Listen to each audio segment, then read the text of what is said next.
and welcome to the program. I am Adeshawa Josh. Let's take you through major headlines around the world. We have to start in Gaza. Talk about taking one step forward and two steps backward, and that's certainly the case as regards the row between Israel and the Palestine people. Israel has resumed its airstrikes on Hamas-controlled Gaza after Israel's brief truce was met with continuing rocket fire. Israel had earlier accepted an Egyptian ceasefire proposal and halted operations this morning, but Hamas appears to be unpleased.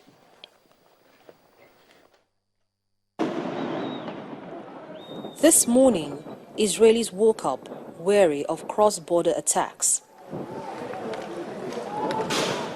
One similarity they share is that their daily lives have been disrupted by siren warnings on rocket fire, but they hold different views concerning the Egyptian proposed ceasefire to end the violence. Israel approved a deal that would halt the week-old Gaza shelling war, but the Palestinian territory's dominant Hamas Islamists responded suspiciously, saying they had not been consulted by Cairo. That deal was short-lived, as it lasted for only 6 hours. Without a moment to spare, the condemnations came pouring in. I cannot condemn strongly enough the actions of Hamas in so brazenly firing rockets in multiple numbers in the face of a goodwill effort to offer a ceasefire in which Egypt and Israel have joined together, and the international community strongly supports the idea of a ceasefire, the compelling need to have a ceasefire. The rift between Israel and Palestine is one which dates back to medieval times. This conflict came from the intercommunal violence in Mandatory Palestine between Jews and Arabs from 1920 and erupted into full-scale hostilities in the 1947-48 civil war. The issue, which is believed to be the catalyst of the latest tit-for-tat attacks between Israel and Palestine, is the kidnap and murder of 3 Israeli teenagers. The captors of the boys shot the victims 10 times with a silenced gun, and that action is believed to have triggered the brutal murder of an Arab teenager on July 2nd, which ignited the worst unrest in Jerusalem in years. I have on the phone line Gabe Josler, right at the heart of the fighting in Gaza Strip. Thanks a lot, Gabe, for joining us on the program.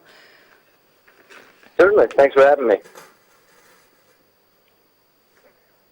Okay, let me just quickly say that it is almost unthinkable to even think that Hamas will go ahead with the fighting after Israel is considering, or is believed to be considering, the truce being proposed by Egypt. Tell us what more you know about this development. Yeah, it's true. Hamas officials here in Gaza have said, first of all, that they were not in the discussions of the ceasefire deal. That seems to be their number one complaint, is that it was brokered between Egypt and Israel, but that Hamas didn't have a seat at the table. The other complaint is that it doesn't go anywhere beyond the previous truce that was signed in 2012, which obviously didn't hold as much as they thought it would. And they also want to put additional conditions, including Israel lifting a long-standing blockade on Gaza to allow more supplies in here and to allow more freedom of movement for Palestinian people in Gaza. You know, there are also concerns that Hamas is saying that the truce being proposed by Egypt wasn't exactly put through the right channel. Is this why Hamas is saying no to this proposal? I think that is part of the problem. There's a lot of tension between, obviously between Israel and Hamas, but also between Hamas and Egypt ever since Sisi took over as the president there. So I think there's a lot of political games being played right now. Hamas, decided to continue its rocket campaign. They get a lot of popular support on the ground here by being the major and most aggressive resistance movement against Israel, which is seen as a very unpopular aggressor in the conflict to the average person. Now, to be fair, you would be looking at this fight between an elephant and a rat. Does Hamas have what it takes to really fight Israel? And why do you think they can win or have a upper hand in this fight?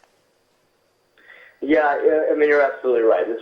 Hamas there's no chance Hamas could win any kind of victory in a military sense. Israel has very powerful forces. They are conducting targeted strikes. They have not even begun a ground incursion, although they've talked about it. Basically, for Hamas, maintaining this kind of pressure and having Palestinian people come under attack from Israel gives them some leverage at the bargaining table going forward. It helps to sort of raise their position. Israel, nobody is interested in seeing the loss of life any further. But the question is, what kind of deal is going to be reached when a deal is reached? It's not if, it's really when. I mean, I'm sure you must have spoken to a few people from Palestine and from the Strip. What is their mood? Do they want this war? Because that's what it's looking like right now. No, the people on the street really just want peace. They want a ceasefire. They want things to go back to normal. At the same time, there's a bit of sympathy for the position of Hamas, which is to say, we want a ceasefire, but we don't want it on Israel's terms. We want it on our own terms. But there's a range of opinions out there. There's other people who are basically just frustrated with the leadership from all sides. They're angry with Hamas. They're angry with Israel and with Arab states as well for not doing enough to step in. So there's obviously just a ton of frustration. And as you know, this conflict has been going on for years in a greater sense, and there just doesn't seem to be an obvious solution ahead. Thanks a lot, Gabe, for joining us on the program. Gabe Joslow from the Voice of America, right at the heart of Gaza. Thank you so much for speaking to us on The World Today. Moving on. It was truly a gruesome way to start the day, but at least 89 people have been killed and dozens injured in a suicide attack at a busy market in eastern Afghanistan's Paktika province. Local officials confirmed the attacker drove a 4x4 vehicle into the market in Oregon district and detonated the explosives. The market was full of people doing their shopping for the Muslim festival Ramadan at the time of the attack. No group has claimed the responsibility for that attack, but Taliban insurgents have also denied being responsible. Who then? The incident was so terrible that local hospitals were overrun with casualties after what is now considered one of the deadliest attacks in months in Afghanistan. The attack was also particularly surprising because Oregon is one of Paktika's safest areas. The members of the Haqqani militant network are thought to have a presence there.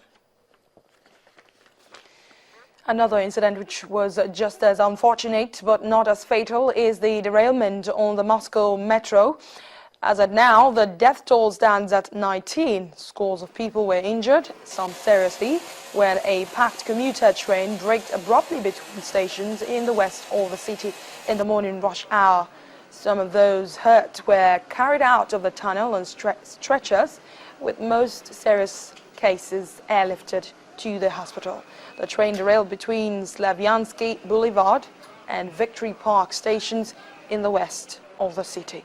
The cause of the crash is thought to be a power surge, and critics accuse the authorities of spending too much on extending the metro system and not enough on maintenance. A warplane has attacked a rebel-held town with rockets in eastern Ukraine, shattering homes and killing at least 4 people.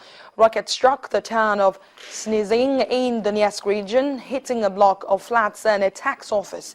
The rebels blamed the attack on Ukraine's Air Force, a claim denied by Ukrainian sources. Security forces have been pushing the rebel back to the city of Donetsk. NATO says it has observed a significant increase of Russian troops along the Ukrainian border, bringing their number to up to 12,000. Russia had an estimated 40,000 troops in the area 2 months ago before pulling them down. Russia, which annexed Crimea from Ukraine after a disputed referendum in March, denies arming and facilitating pro-Russian rebels. Ukrainian officials have said that only Russia could have shut down a transport plane near the border on Monday, but a Western defense expert cast doubt on the claim.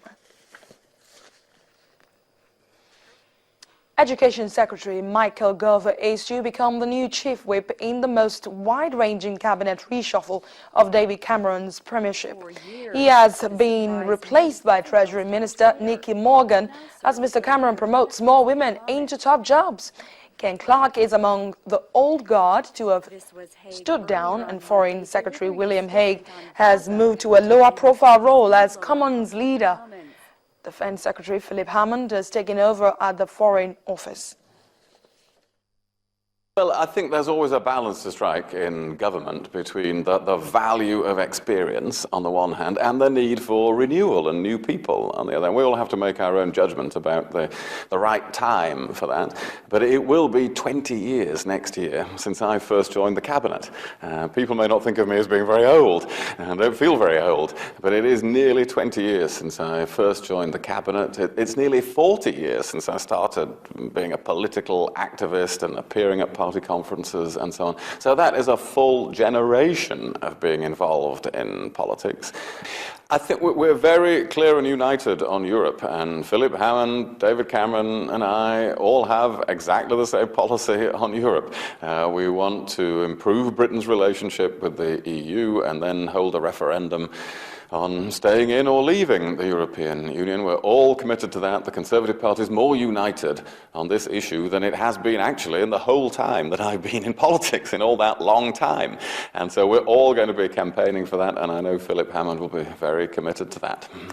Every job in Cabinet is there on the basis of the Prime Minister's decision about who the best individual is to do any individual job. And I'm privileged to be part of a team that the Prime Minister believes can carry this country forward, serve the public, and make sure that our long-term economic plan is implemented effectively.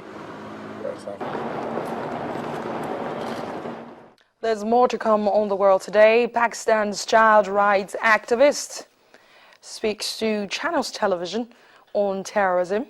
We have the details.